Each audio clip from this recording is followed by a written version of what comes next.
Welcome, EJ Rivers from the Jackson Zoo. She's in charge of media, marketing, and promotions. Hey, EJ. Hey, Paul, what's happening? Thanks for being here today. You've got some fun happening, some spooky good fun happening this weekend at the Jackson Zoo. And I do want to talk about that. But first, I want to get into a little bit of the where have we been and where have we are we going. The zoo reopened in August of 2020 on a very limited Saturday, Sunday schedule. And you all have expanded hours, you've made improvements, you have a USDA reaccreditation. You guys are smooth sailing now, right?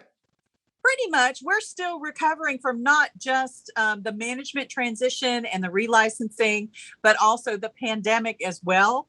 We're still a little understaffed because it takes a while to get the right people in. We're still looking for resources and funding, and of course, everybody is still dealing with COVID-19. So we are at about three-quarters operation, I would say. We're open 4 days a week from 10 until 4. Those other 3 days, we're working on projects. A lot of the repairs and stuff that we've been working on, many years of deferred maintenance, are going a little by little. So on those 3 days that we're closed, that's when we're doing the stuff that causes a big mess that would cause a walking problem in the pathways. So right now we're at about three-quarter operation. I know you told me before we started, EJ, that a lot of the improvements that you all are making, we wouldn't see those if we walked into the zoo. It's so much behind the scenes, things to care for the animals even better, and just to make facility upgrades. I bet it's been a really tough job over the past several months. Yeah, actually, since 2018, when they started the repairs and everything like that, a lot of the things that have to be done is because we're a 100-year-old park. And most modern zoos are less than 50 years old and don't have some of the natural things that we have to deal with. So a lot of those repairs, everybody's like, why didn't we see them? And I'm like, because you can't see the water line that we had to fix underneath the pig, the hog exhibit, or you didn't see the restructuring of the walls behind the rhino exhibit. And you're never going to see what we did in the tigers exhibit. So a lot of those things had to happen in order to make visible repairs in the next 5 to 10 years. So everybody's like, we're not seeing anything. And I'm like, you won't until those repairs are done. And then we move forward to the stuff that you will be able to see, like sidewalks. But you can't fix a sidewalk when there's a leaking, water line under there. So those are the things that we got to work on.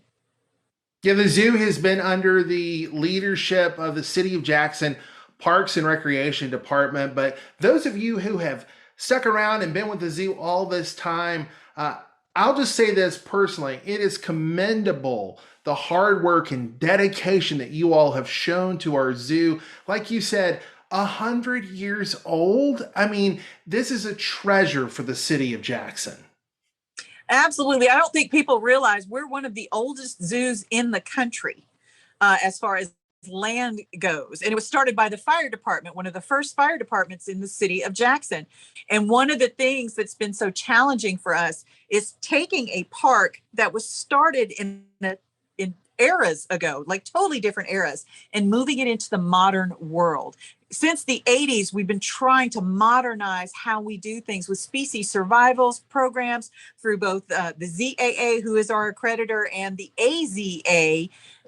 So it's like ever since then, those kind of modernizations can take quite a toll on a 100-year-old property. Okay, well, we're going to make you keep on working, but let you have a little fun too this weekend, along with those little young zoo goers that are experiencing a trick or treat Halloween event at the zoo on Sunday. Can you give me a snapshot view of that event this weekend? Well, last year, during the midst of COVID, we managed to put on the I Spy Halloween, which was a touch-free scavenger hunt with some candy at the end and some spooky carousel rides and some little activities. And this year, the credit unions of Mississippi gave us more money and said, can we do it a little bit bigger? And I'm like, absolutely, I'll do whatever you want me to do. So this year, not only do we have the creepy carousel rides, which will be darkened and fogged out, We have the Boogie Bash dance party for everybody in costume who wants to get up and show off on the stage their moves. I've devised a labyrinth, a very challenging labyrinth that you have to get to the center of and then back out again. We've got the haunted cavern where you have to walk through, keeping all of your nerves intact. It's very scary in there.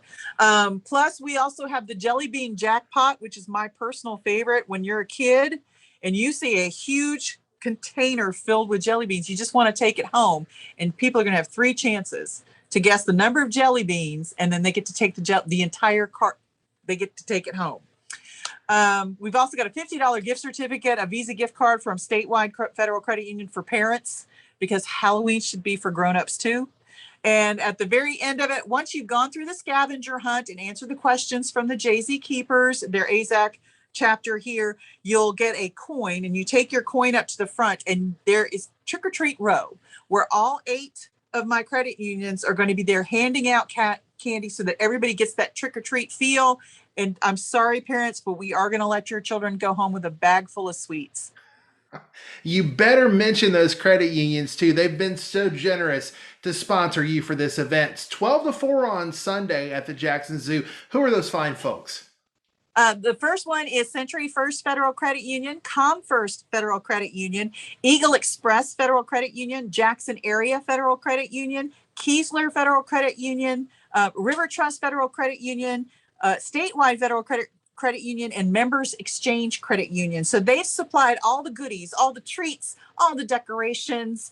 Plus, with them and the City of Jackson Parks and Recreation, if you go online to jacksonzoo.org before the event and purchase your adult ticket, because it's regular admission to get in for the event, $8 for ages 13 and up, $5 for ages 2 to 12, and under 2 is free.